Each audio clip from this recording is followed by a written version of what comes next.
Escucha atentamente, querido oyente. En la costa de Veracruz hay un pueblo llamado Naranjal. No aparece en los mapas actuales, y por una buena razón. Permíteme contarte algo que me ocurrió en ese lugar. El aire salado y la espesa neblina cubrían el pueblo de Naranjal esa fatídica noche. A mis abuelos, dos arqueólogos retirados que habían pasado años estudiando civilizaciones antiguas por todo el mundo, se le había encomendado una tarea: investigar una tumba recién descubierta en las afueras del pueblo. Lo peculiar era que esa tumba no tenía ninguna relación con la cultura prehispánica de la región. La estructura parecía tener elementos de arquitectura gótica europea, pero con símbolos desconocidos. Mis abuelos estaban fascinados. Sin embargo, lo que encontraron en su interior cambiaría nuestras vidas para siempre. Bajo la lúgubre luz de las antorchas se encontraba un reloj de arena de proporciones colosales, hecho de un cristal oscuro que parecía absorber la luz. En su centro, un líquido negro y viscoso se desplazaba lentamente. Mis abuelos, intrigados, hicieron lo que cualquier científico hubiera hecho: giraron el reloj. Desde ese momento, el tiempo en Naranjal se retorció. Gente que no habían visto nunca empezó a aparecer. Rostros conocidos con años de más o de menos. Niños corriendo con ropa de otras épocas. Incluso yo, siendo mucho más viejo, aparecí por las calles, advirtiendo sobre un evento catastrófico. El pueblo se sumió en el caos. Las voces de los recién llegados hablaban de otras dimensiones, de criaturas espeluznantes, de sociedades gobernadas por inteligencias artificiales y de ciudades en el espacio. Pero lo más perturbador era que, según pasaban las horas, más y más personas empezaban a desvanecerse en el aire, dejando atrás solo sus ropas. Desesperados, mis abuelos intentaron revertir lo que habían hecho, pero cada intento solo empeoraba la situación. Las dimensiones se mezclaban y una oscuridad inmensa comenzó a engullir al pueblo. Fue en ese momento cuando una criatura con aspecto de ángel caído apareció entre nosotros. Sus ojos negros nos observaban con desdén. Nos explicó que el reloj de arena era un conducto entre dimensiones y que, al haberlo girado, habíamos provocado una fisura en el tejido de la realidad. La única forma de cerrarla era ofreciendo algo a cambio. En esa noche, nunca perdí a mis abuelos.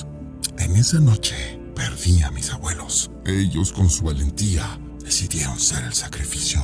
El reloj fue sellado nuevamente en su tumba y el pueblo de Naranjal desapareció del mapa, oculto por fuerzas mayores para evitar que alguien más desatara tal caos. Después del sacrificio de mis abuelos y la desaparición del pueblo de Naranjal, la vida nunca volvió a ser la misma para mí. El trauma y el misterio detrás de lo ocurrido me llevaron a dedicar mi vida a la investigación de fenómenos paranormales y dimensionales. Las noches eran las más difíciles. Sueños plagados de voces de otras dimensiones, visiones del futuro y recuerdos del pasado me atormentaban. En uno de esos sueños me encontré en un cementerio antiguo, donde cada lápida era un portal a otra dimensión. Caminando entre ellas, escuché las voces de mis abuelos llamándome. Los seguí, atravesando un portal que me llevó a otra dimensión, donde el tiempo se movía de maneras diferentes. Un lugar etéreo, con paisajes cambiantes y criaturas que desafiaban toda lógica y comprensión humana. Y ahí estaban ellos, mis abuelos, pero no como los recordaba. Su aspecto era más joven, como si el tiempo no hubiera pasado por ellos. Me explicaron que, al sacrificarse, habían sido atrapados entre dimensiones, condenados a observar el flujo del tiempo sin poder intervenir. Sin embargo, había encontrado una manera de comunicarse conmigo a través de mis sueños. Me advirtieron sobre la entidad que vigilaba el reloj de arena, un guardián de dimensiones que ahora me tenía en su mira. Por años me preparé, estudié antiguos grimorios, me sumergí en las prácticas de exorcismos y con la ayuda de expertos en la materia fui capaz de protegerme de las fuerzas que buscaban vengarse. Pero una noche, mientras investigaba otra anomalía en el pueblo cercano, me enfrenté cara a cara con esa entidad. Era una figura espectral, envuelta en sombras, con ojos que brillaban con una luz roja intensa. Me dijo que el equilibrio entre dimensiones había sido alterado y que debía pagar el precio. Sabía que estaba en desventaja, pero recordé las palabras de mis abuelos y el poder que me habían transmitido. Con un grito lleno de determinación, invocando todas las fuerzas que había aprendido a controlar, enfrenté al guardián. El combate fue titánico, una lucha entre la luz y la oscuridad, el orden y el caos. Justo cuando sentía que mis fuerzas flaqueaban, las voces de mis abuelos resonaron en mi mente, dándome el impulso final para sellar a la entidad con un limbo dimensional.